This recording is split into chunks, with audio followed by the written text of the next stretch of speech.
I made a lot of money and I lost a lot of money pretty quickly, like in essence. Yeah. But how I lost it was like in seconds by comparison, because I still made some massive risks. There was a day, looking back on it now, it's like crazy. Some of the things I used to do with money is insane.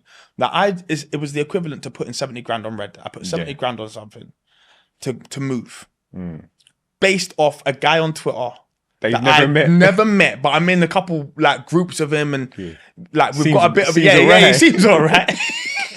You know, for like the older generation, he's the equivalent. Do you know? No, for why we actually the little bond. Do you know you're the man buying the dragon's egg down the pub? Yeah, off the guy you said, that's me.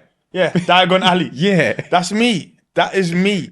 But it worked. Yeah, and within a few days, it went from like, I don't know, 70 grand to maybe 210 grand. I'm up. All right, cool. Like, that's good. That's a good move. But another part of my personality trait is that I don't even allow myself to celebrate wins. They're not wins. I haven't got time to look and be sentimental and like be happy about things. I'm like, what's next? My attitude's always what's next. So it became what's next. And I built a portfolio up.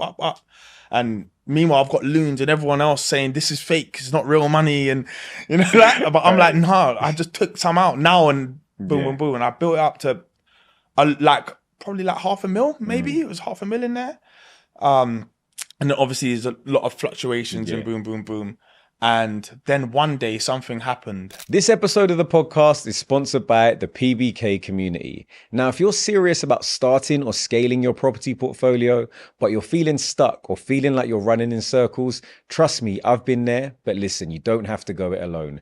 That's why I put together the PBK community, a space where you get real support, build real connections, and yield real results. Now, we're talking direct access to my power team like lawyers, brokers, architects, and so much more.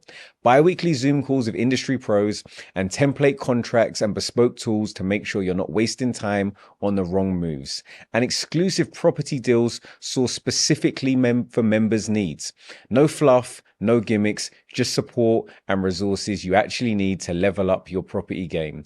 This isn't another networking group. It's an elite membership designed for property entrepreneurs who want to be on the inside. We're talking proven systems to streamline your operations, expert-led training to help you work smarter and faster, and a community of like-minded investors. So if you're tired of trying to do it all on your own and you're ready to start implementing the right systems right now, let's book a call with me and my team to chat about how we can make it happen. The link will be in the bio. Now back to the video. And it was a thing called Terra. I can only speak about this now because I'm over it. But I couldn't speak about this for a while.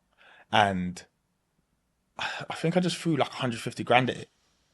Like, boom. Like, it had gone down. By the way, it was what? Based off, it was down 99%. Like, in my head is, oh my gosh, all I need is the tiniest recovery, like a little bounce, and that's $1 million. That's all I was thinking.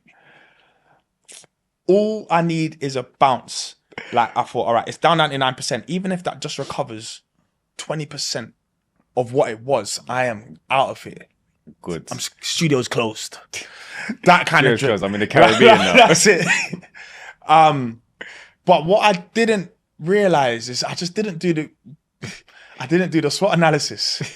I didn't do it because I forgot that even from 99%, you can go down a further 99%. And that's exactly what happened. It turned my 150 grand in the space of a few hours to around £6. And this is the thing that I didn't get about crypto, that there's like, with property, there is always an intrinsic value in the asset. Yeah. Like, you can mess it, like, you can literally, like,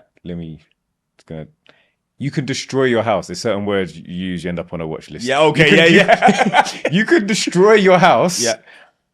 And the land still has value. It's still worth half what it was, even with no house there. Of course. Like, you can mess up everything and there's still a value. Whereas the difference with the crypto is you can really hit that net zero. And where it will tell you, honest, no one knows what it is. 1 million coins and they're worth 6 cents. It's basically the same as FIFA coins because no one knows. I've never seen an Ethereum in my life. Yeah. I don't know what it does. I don't know what any of this stuff does. Even like when they say stuff has real world, like Yeah. whatever it is, it just doesn't make any sense. I've never seen any of it. Like, so the blockchain stuff, I kind of understand. Okay, yeah. And I say that because I use these podcasts to understand new things. Yes. So we had a guy called Michael Harding on and was kind of explaining to me about obviously like the benefits of like blockchain and tokenization and being able to like making stuff changeable. So you're a Chelsea fan, right? Yeah. So there's a wall in Chelsea that was a wall for sale. But rather than sell it as a wall, they put like a mural of when Chelsea won the Champions League on it, and you could buy, and it kind of explained it to me, you could buy an individual brick. So you own part of this art piece that also had a real world value, but then you could exchange it based on the value of the overall piece. Yeah, it makes sense. And everything makes sense in theory until it's time to sell. Yeah. And I wonder how you sell that brick. Is there always going to be market like liquidity for it? 100%. And that's kind of, I guess, the concern for a lot of people, that is this actually real, or am I just buying like hypothetical money?